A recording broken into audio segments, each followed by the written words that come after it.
Welcome everyone. I want to welcome each and every one of you to the first official MYSO Finance AMA session. So the team and I are really happy to talk about the protocol and answer all of your guys' questions. Before we get started and go through the agenda for today, I want to introduce myself and the rest of the team that's attending today. So my name is Dennis and I'm a research analyst for MYSO.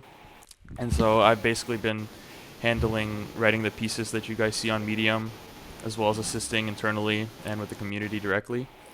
Also with us today are several core team members, including our founder Aetienne, Dominic, Jamie, and Nikolai. So if you guys want to quickly introduce yourselves before we start, that'll be great.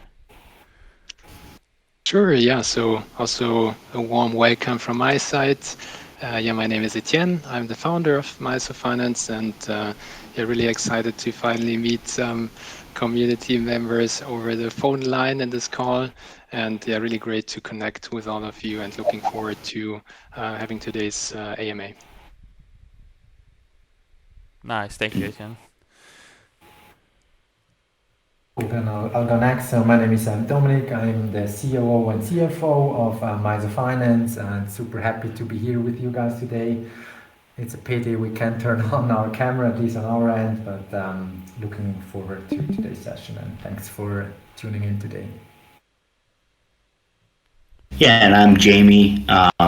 I'm the CTO, and I've been, enjoying interacting and answering questions over this past month. So again, nice to finally be able to meet and answer some of your questions over different medium than just writing. But yeah, it's great to be here and looking forward to the AMA.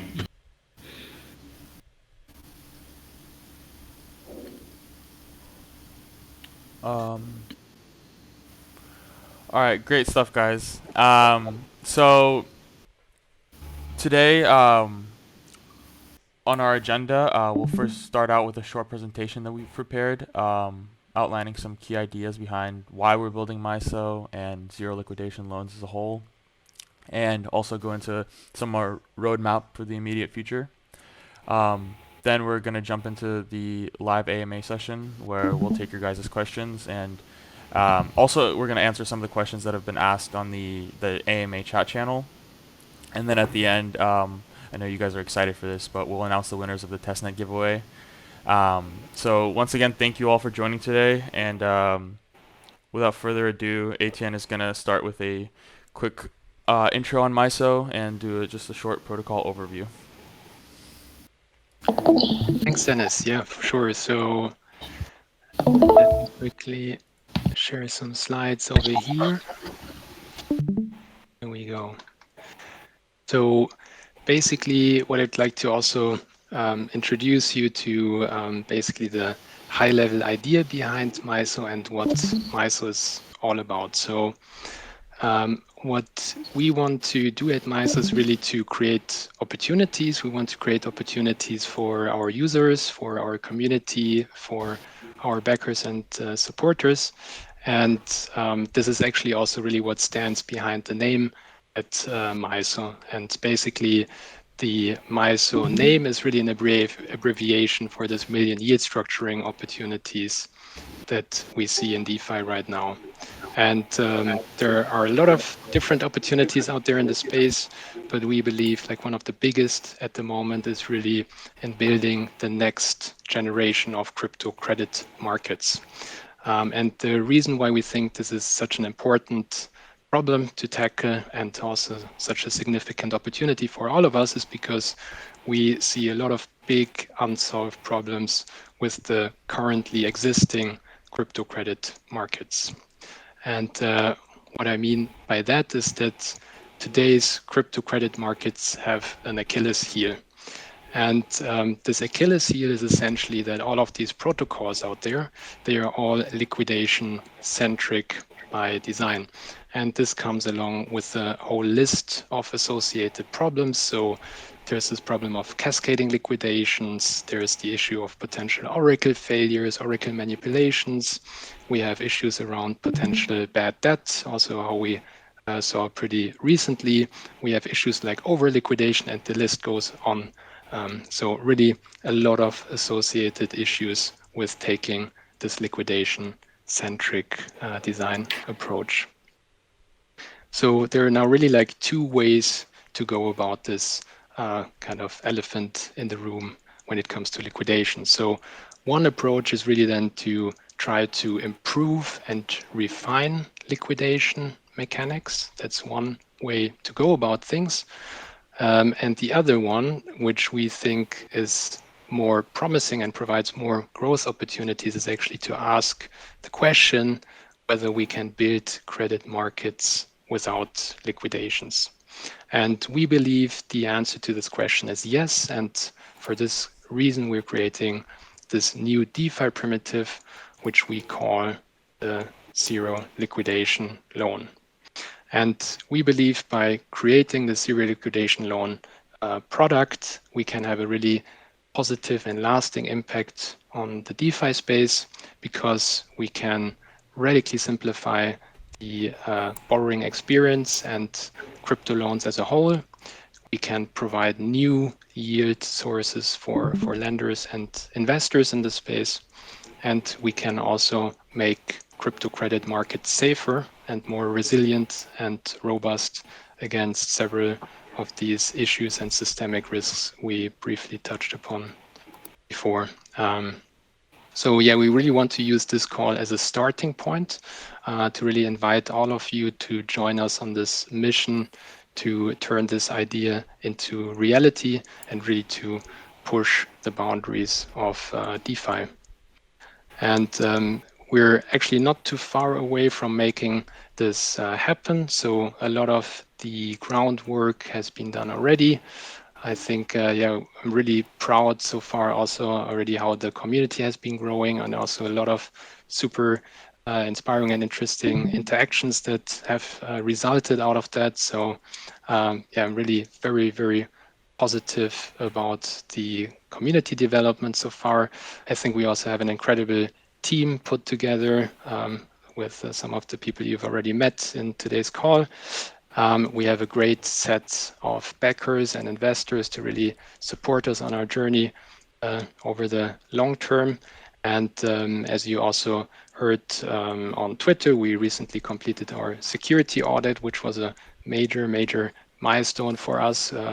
And we now also rolled out the public testnet, where a lot of you also very eagerly then already shared your feedback and tested things out, which really was super, super valuable and helpful for us. So we're really in the very, very final stages before launching on mainnet, which is planned for January next year. And we also believe there are a lot of different opportunities for all of you to really also contribute to the MYSO mission and to become part of this zero liquidation loan product that we want to push out into the market. And yeah, we're now super happy to really dive into all questions you may have, and obviously then also happy to provide more details on opportunities for you, how you can get involved then over the course of the next few weeks. So that's like the very, very quick and high level overview of what MYSO is about and where we stand. And yeah, very happy to also dive into your questions now. Okay, thank you so much for that, Etienne. So I'm gonna go ahead and unmute you guys. So let's just go one at a time. Please wait your turn, so this doesn't get too hectic. So 1 second, let me speak. Okay. So now you guys should be able to unmute, and we're ready to take some questions.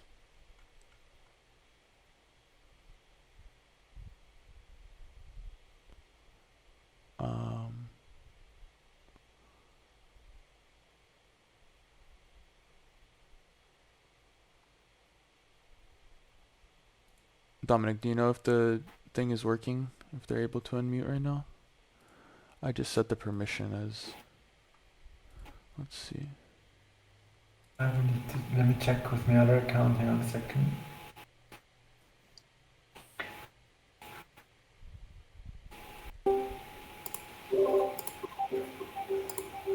Oh, Yeah, should be cannot working. speak. Okay, one sec. Let me adjust it real quick. One moment, guys.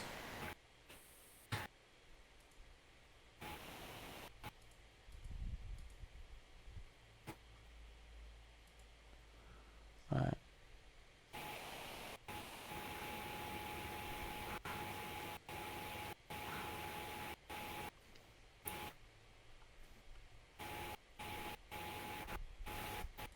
Alright. While I get this figured out, do you guys, if anyone wants to type out a question, you guys can go ahead and we'll answer them directly on the chat. There should be an event chat that you guys can participate in. Yeah, we could also, do we have the pre-made questions, Dennis? Oh yeah, Right, yeah. yeah, we do have some of Maybe those we that we can can go answer first. through. Yeah, I think that's a great idea. yeah, Maybe we can start with some of the questions that were also posted last week. So also thanks everyone for sending all of those in. Really cool questions.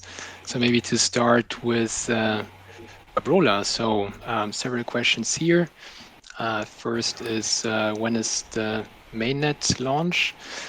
So we are planning to launch on mainnet by January next year. So getting closer by the day, and our focus will be to first launch on Ethereum.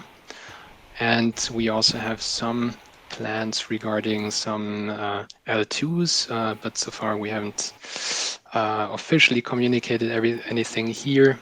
So for the time being, the initial focus will be on Ethereum mainnet. Then the second question, which Oracle protocol is MYSO Finance integrating with? So what we're trying to do with the V1 protocol is actually to have that be Oracle independent.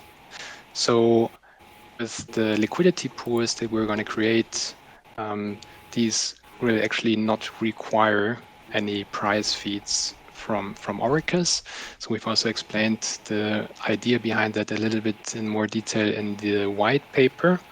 But essentially, in a nutshell, how it works is that lenders kind of can decide to which liquidity pools they want to allocate liquidity, and each of these liquidity pools has an immutable parameter set, and one of these parameters is the maximum loan amount per pledged collateral unit. What this means is that at deployment time of each of these pools, the pool creator needs to define for that given pool how much a borrower can borrow at most for each and every unit of collateral that he pledges. So that's kind of an immutable and constant parameter in the pool, and there's no Oracle dependence.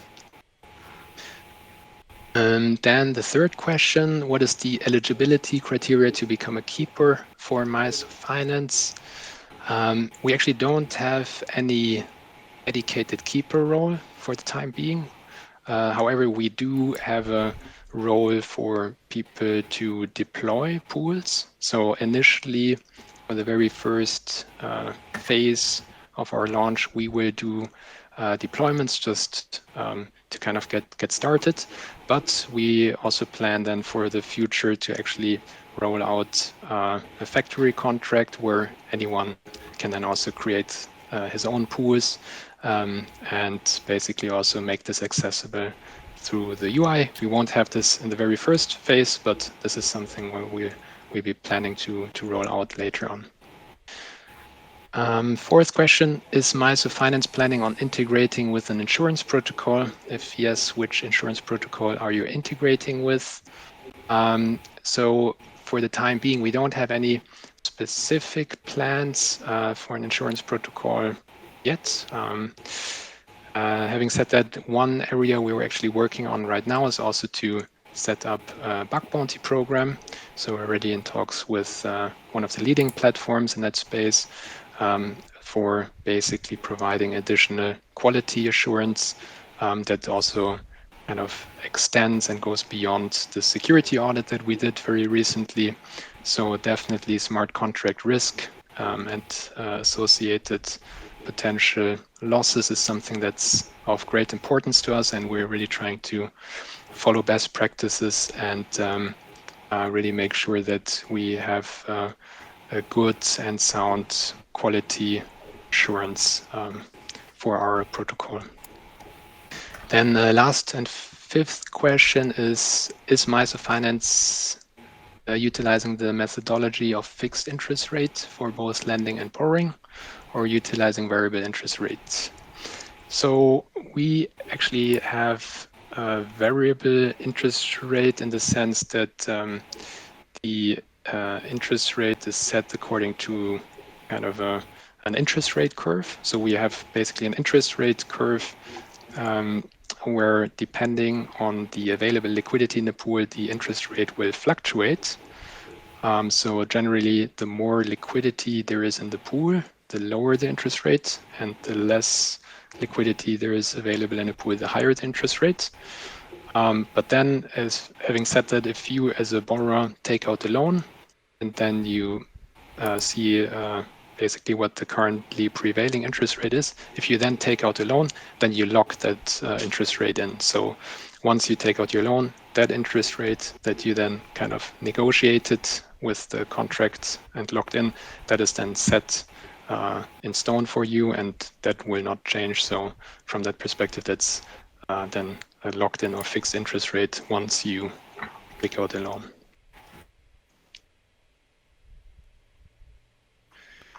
I hope that answers the questions. I don't know, shall we proceed? Yeah, I think now people are able to unmute because I see several people unmuted. So if you guys want to go ahead and ask away, you guys are free to do so.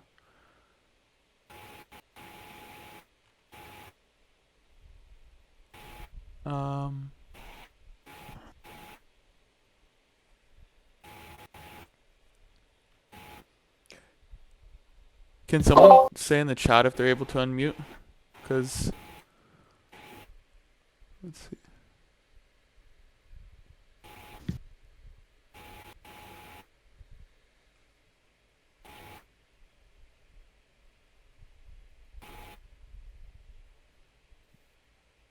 I think also you might have to like disconnect and then reconnect. So let me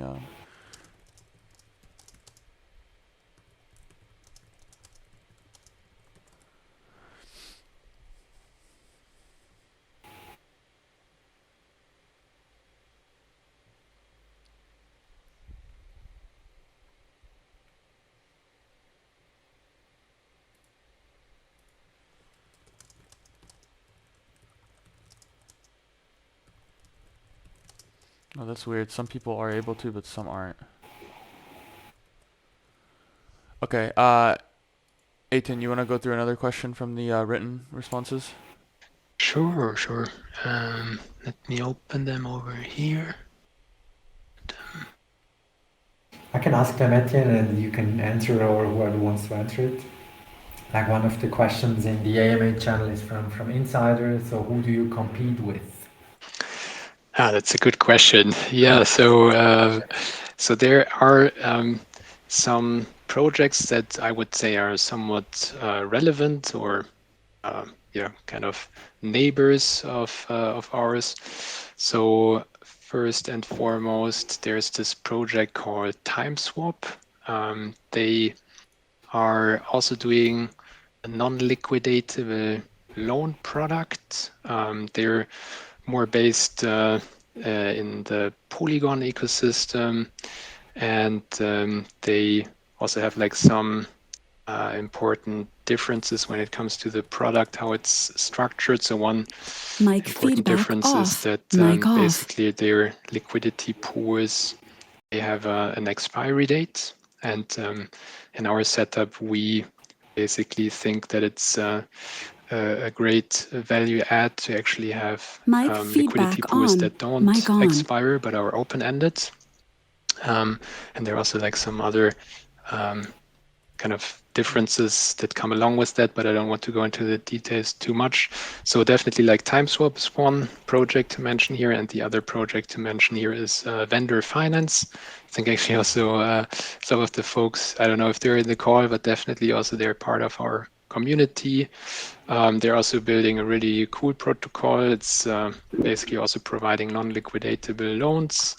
But again, like also some differences or subtleties, actually very similar also to the one I pointed out before. I think one important difference here is really the fixed expiry date of the liquidity pools, whereas in our case, we actually have open-ended pools.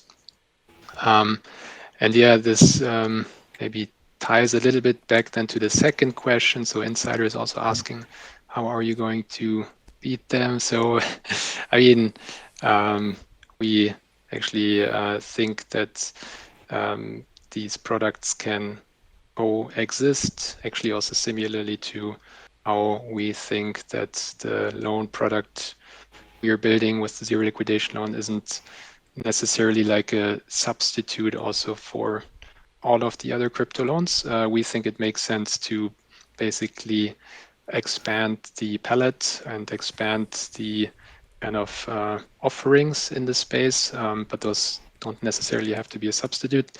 Having said that, we do think there are some instances where it makes sense to go with our solution. So one point to highlight here is that if you are a borrower and you want to take out a non-liquidatable loan, one problem that arises when you have liquidity pools with a fixed expiry date is that then also the loan tenors at which you can borrow, they get shorter and shorter over time. So if you now go to a liquidity pool which expires, I don't know, at the 31st of December, and yeah, you maybe have like 25 days until expiry. And then if you go to the same liquidity pool tomorrow, then you have like a loan tenor with then only 24 days left and so on. And then eventually kind of your loan tenor gets shorter and shorter over time. And for borrowers, we think it's nice or nicer to actually have loan options with a constant tenor, where no matter when you go to a liquidity pool, you can be sure that you always get a loan of, let's say, for 30 days. So kind of having that constant loan tenor is kind of a product differentiator we think matters to borrowers. And then the other part is also then related to the openness of the pools. So when it then comes to basically also coordinating across lenders, our pools are less prohibitive because basically people can come and leave pools at any point in time. So by having this open-endedness of our liquidity pools, this also changes the dynamics from the lender's perspective. So it's less limiting in the sense that you don't have to kind of sign up before a liquidity pool is created in order to be able to lend.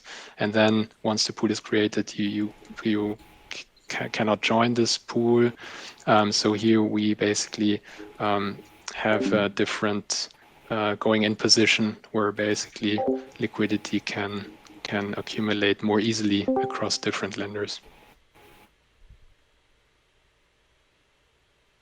Cool. Maybe worthwhile to mention is that Mhm. at the end of the day, we're also competing with Aave and Compound and the like, because they're also offering lending solutions, lending and borrowing solutions at the end of the day. So that those are our competitors as well, although they're liquidation centric and we are not. And kind of that ties back into our main goal at the end of the day, to make like lending and borrowing as simple as possible. And for all of you guys who have tried out our testnet, we really tried hard to make the whole lending and borrowing process as simple as possible, and I hope you recognize that as well.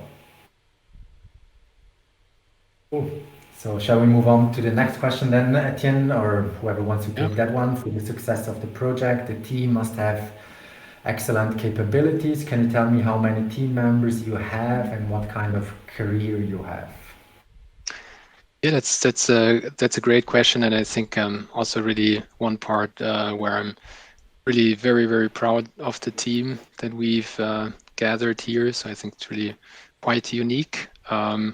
So yeah, in terms of kind of the capabilities, I think it's really a very unique and strong blend. So really the entire team comes from a varied background, a lot of different skills and experiences that come together.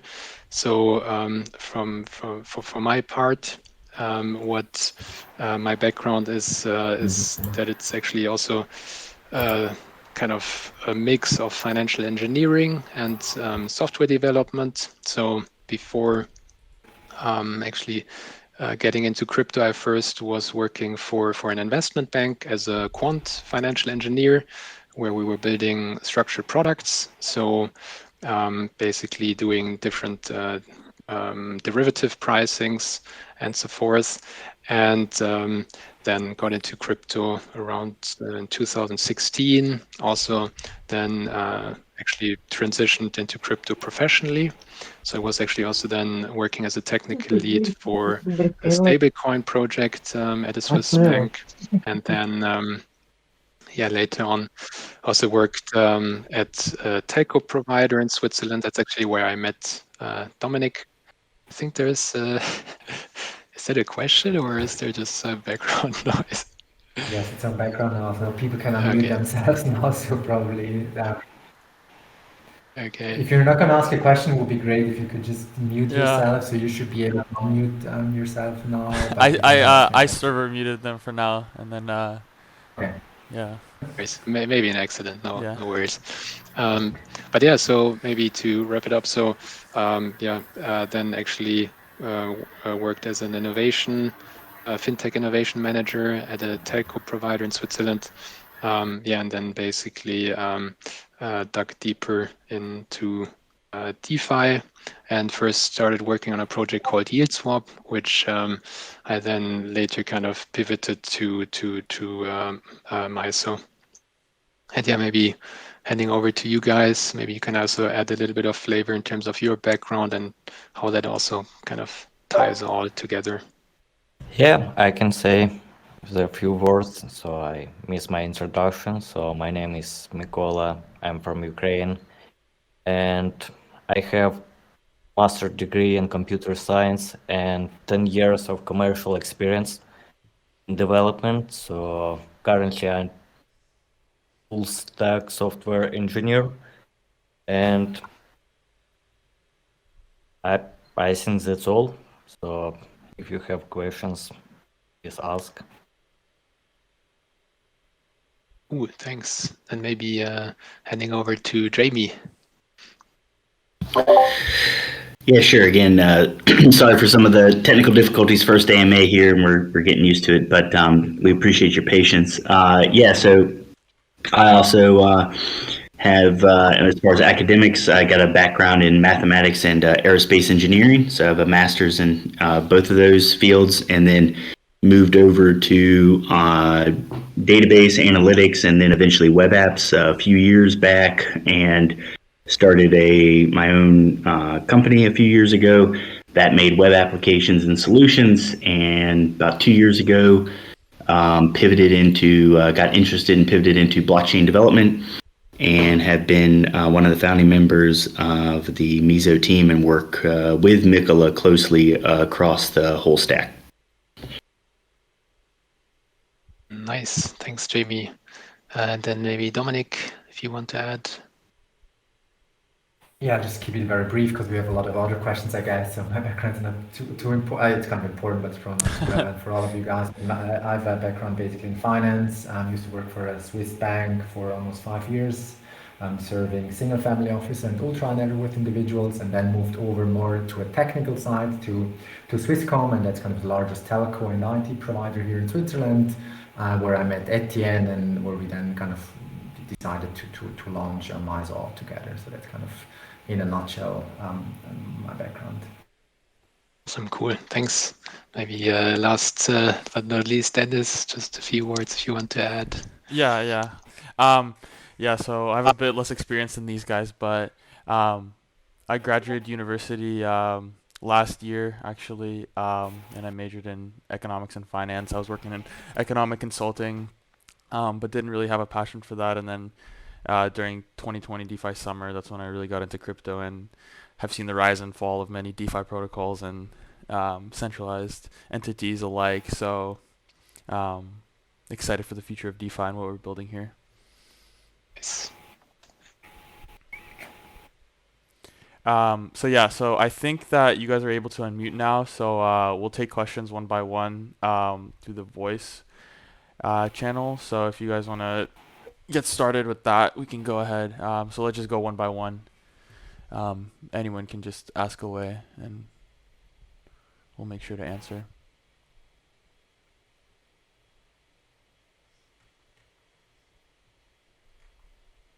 I think people are able to unmute, right?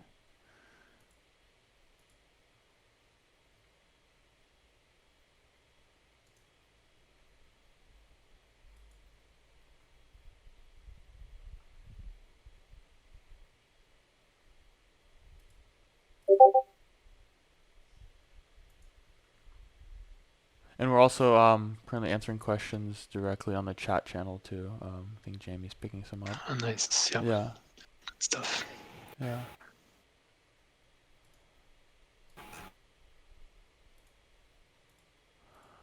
I'm gonna go ahead, Dennis, with some questions in the chat if no one's asking it live. Yeah. We got some quiet members here. Yeah. So let's Yeah, see. no worries. And also, guys, if you don't rather just want to type out questions, that's also fine. So yeah, really happy to take questions in any format you feel comfortable with. Oh, okay. So one question I saw was related to governance actually. So does the team plan on having a DAO for the community, and then what are going to be the benefits for users for voting and things like that? So I think For that's a sure, great yeah, question to answer. oh yeah, that's definitely a great question, and it's also, I think, definitely one of the kind of challenges for every early stage project, I think. So what we think makes most sense to also kind of get started with the protocol is actually to do what we call then a gradual decentralization. So what we are planning to do is essentially kind of take the community or kind of build up a DAO over a longer time of period. So it's not going to be like a big bang where now kind of immediately with the mainnet launch, there's going to be a DAO directly.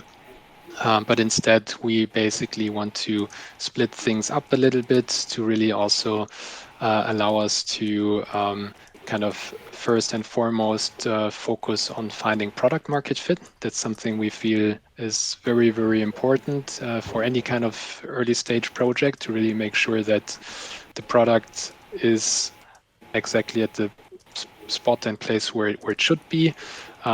So now with the initial protocol launch, which as mentioned briefly in the beginning, we're planning to do in January.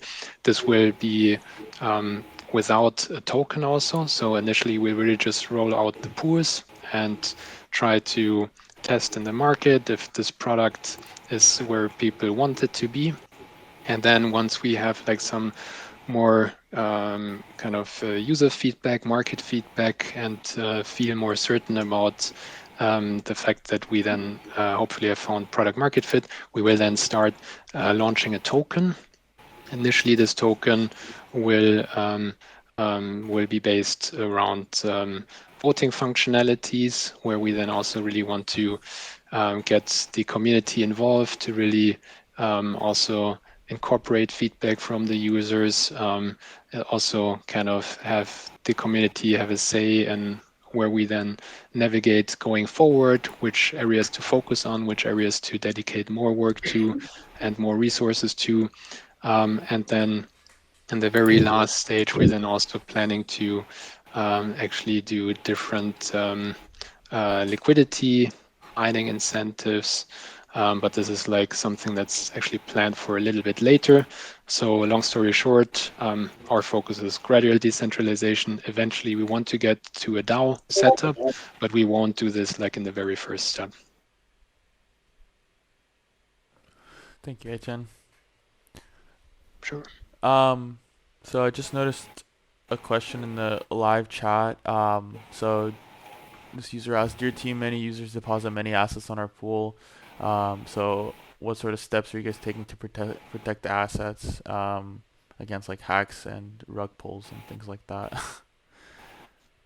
Yeah, that's a good question, and it's an important question, and it's also really something that we take very, very seriously.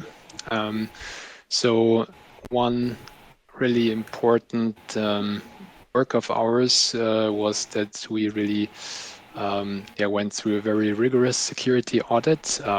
So we did an audit with Chain Security. Some of you may know them. They audited a lot of the big DeFi protocols. They're really very respected amongst security auditors. And basically really did a lot of back and forth with the auditors. So we spent really all in all several months to get this right. Definitely wasn't always an easy task, I would say. So security audits, really kind of test all the edge cases of the protocol. And here we really also didn't want to take any shortcuts, but really take our time to make this proper.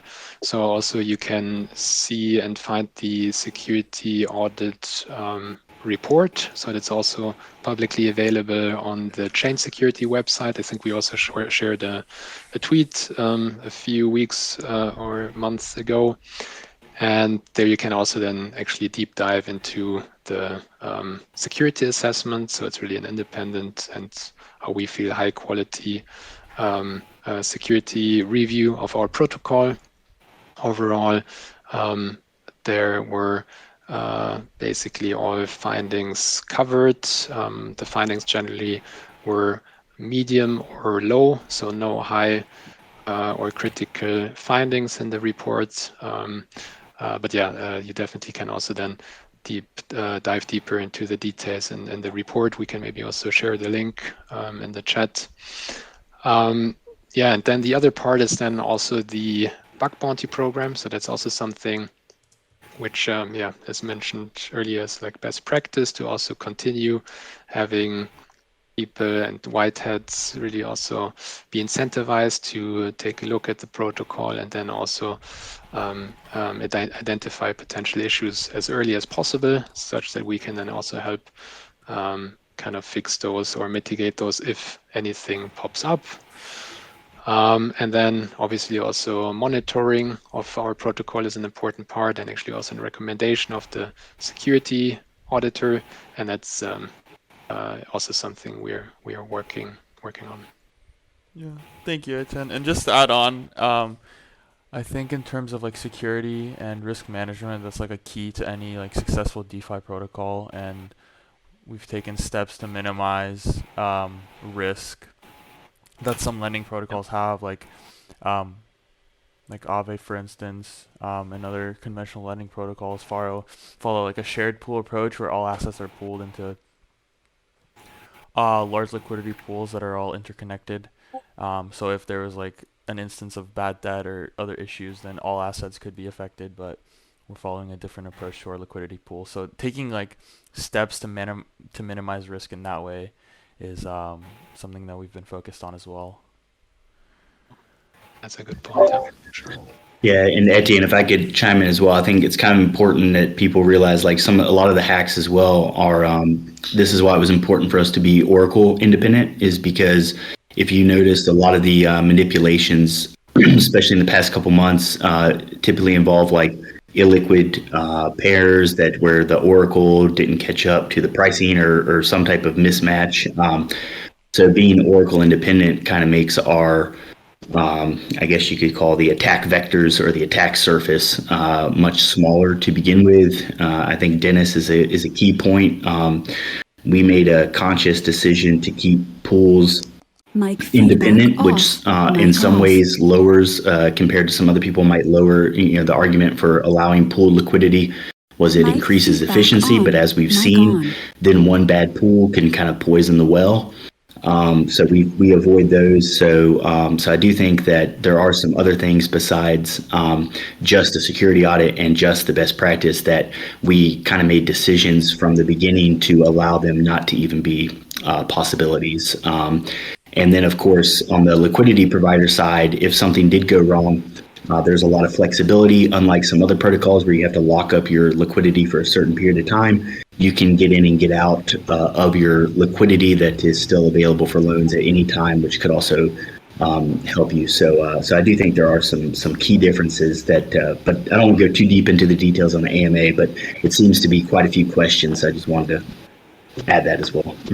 Thanks, Jamie. That's a really great point, and yeah, really good that you highlight that. I think it's really spot on, as you said, like several very deliberate design decisions we also took to really also kind of reduce the attack surface as much as possible. And I think the other last point maybe to add to that is also like everything around like the trust minimization. But it's like really also a very important point for us. We wanted to really make the protocol be as lean as possible without too many or any kind of trusted third parties involved. Some DeFi protocols kind of are a little bit more flexible or less rigorous here, but we really felt like if we want to really build a DeFi product and protocol, then we really also want to embrace kind of this key mentality of really designing a trust minimized system.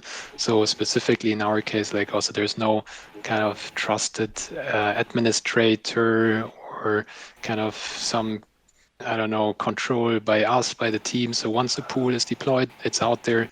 We don't have any kind of control over anything. So it's like really a trust minimized by design.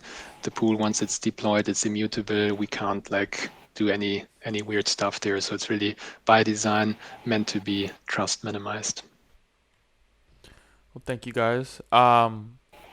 So if anyone wants to ask a question in the voice chat, I'll open that up again. Just maybe someone will want to ask.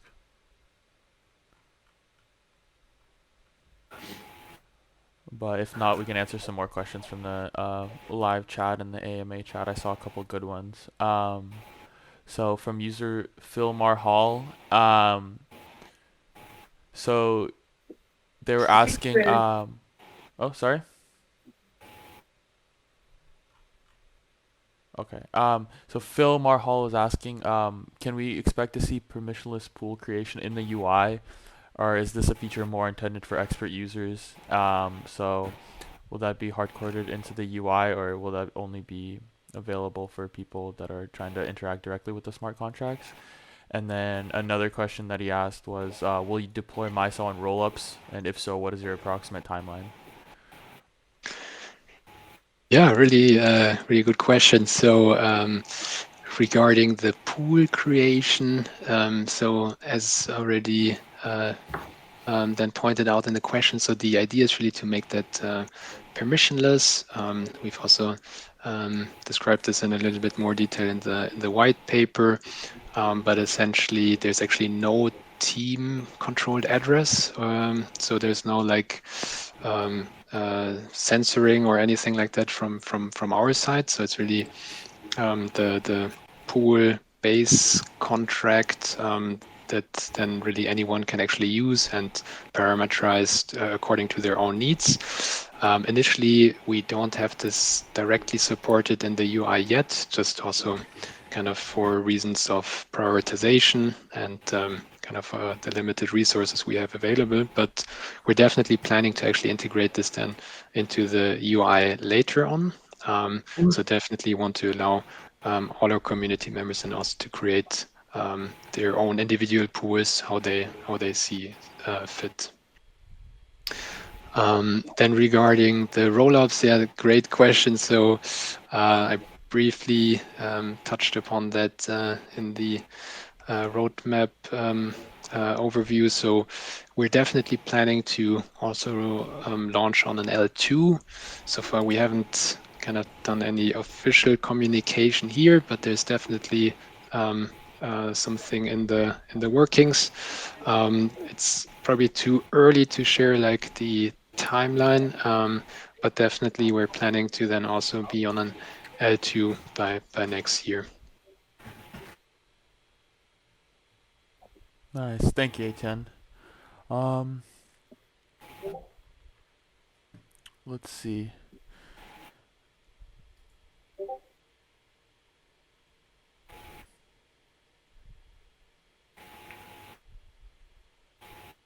A simple question for you, Etienne. So where does revenue of our protocol come from? And what does team do to improve this indicator?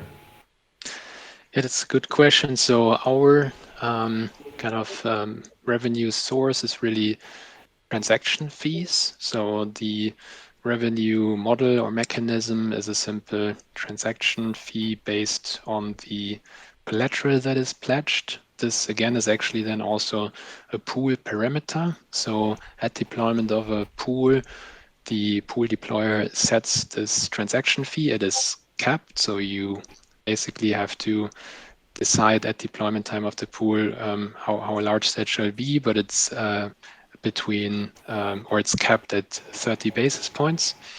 And then it's also immutable. So once the pool is deployed, that fee is basically set and cannot be changed anymore. And that's the revenue mechanism then for the V1 protocol. Cool. Thanks, Etienne.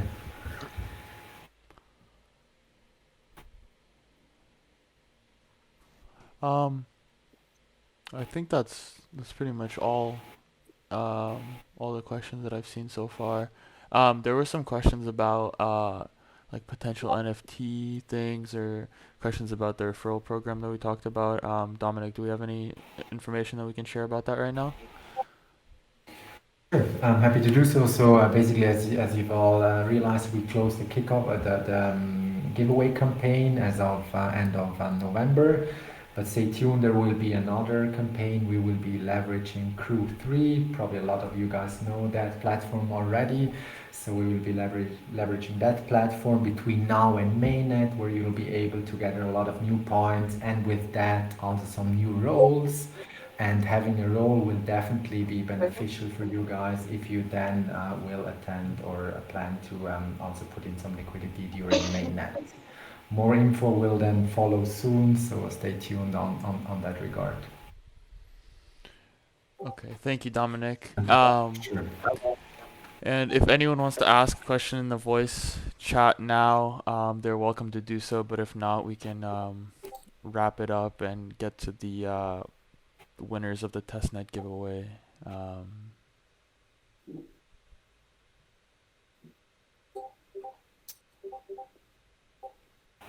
Okay, yeah, cool. So I guess that's it for the AMA portion of this call. So Dominic, do you have the list ready of the winners of the testnet giveaway campaign? I do. I do. I guess a lot of people have been waiting for that moment. I'm just gonna share my screen in a bit. Okay, so if you guys want to see the winners, please tune into Dominic's screen share, and you'll be able to view it.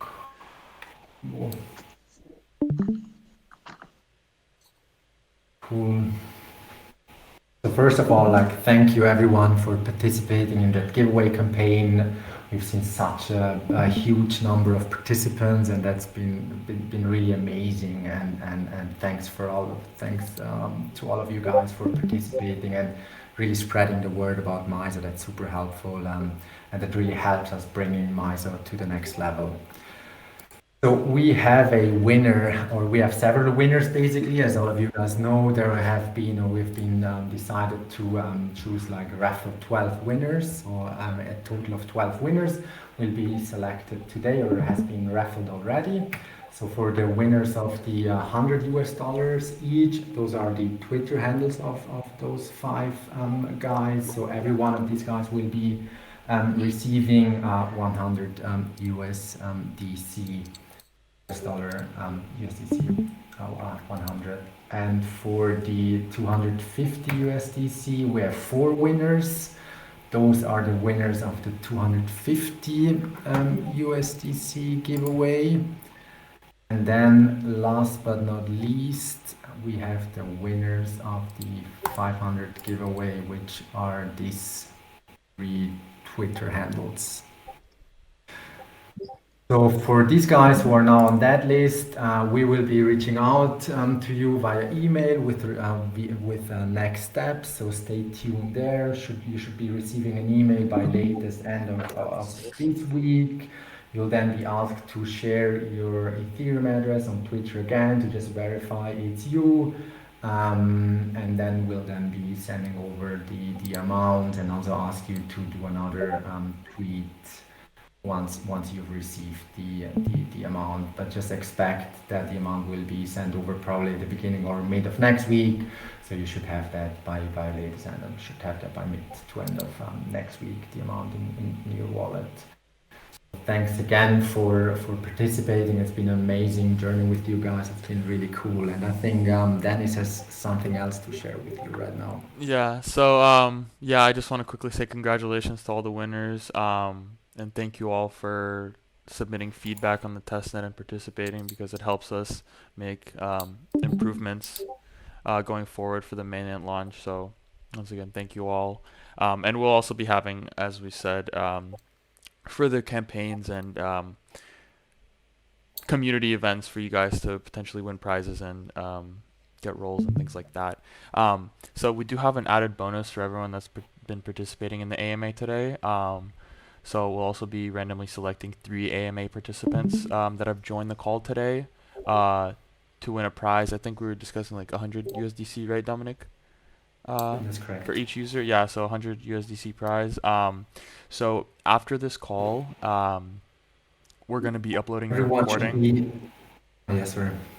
Go ahead. Yeah, so we'll be uploading a recording of this AMA to YouTube, and we're going to get all your usernames and then select the winners through a random generator. And we'll have that in the video as well for you guys to see, and then we'll reach out probably via Discord directly, and then 3 of you will win a prize. So if I just can add here, Dennis, I just put in a comment in the chat. So like give a thumbs up to that comment if you want to participate in today's giveaway. Sometimes we're not able to track who has been participating in today's AMA, because like if you join or leave, we don't have a history in that voice channel. Yeah. So just give a thumbs up to my comment. I just shared a minute ago or so, and for all of these guys who have been giving a thumbs up will be then raffled for that additional giveaway of 3 times $100.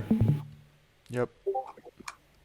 No, make sure you react to that if you want to participate. So I guess this wraps up our first official MYSO AMA. Sorry that it was a bit hectic at the beginning. Discord sometimes has issues, but we'll take everything into account, and then for future calls and community events, we might change platforms, like go into Twitter Spaces or something like that, for easier communication with you guys. So once again, I want to thank everyone in the community, also everyone in the team for participating in this first official MYSO AMA. We're always happy to answer your questions during these calls, and then also anytime you guys have them. We're always online to support you guys. So keep asking away, keep spreading the word about MYSO, and we're all excited about the launch of the mainnet. So cheers, guys. Thank you so much. So thanks, guys. Thank you, everyone. Don't forget to like the comment to participate in today's giveaway. Cheers. Thanks. All right, take care, everyone. See you guys soon. Thanks. See you guys. Bye. Hey guys, so wanted to quickly jump in at the end of this AMA recording to do the AMA participant giveaway. We announced that we'd be raffling away 3 times 100 USDC to users that reacted to Dominic's message at the end of the AMA. So 19 people ended up reacting, and we're going to be spinning the wheel and seeing the 3 winners of the 100 USDC prizes. So let's go. So our first winner is going to be Keaton, 1986. Congratulations, Keaton. Let's see our second winner. Our second winner is going to be congrats. And our third and last winner of the 100 USDC prize is going to be MF Wangster. So MF Wangster, Keaton, and congrats on your 100 USDC prize. And once again, thank you guys for participating in the AMA, and I'll talk to you guys next time. Cheers.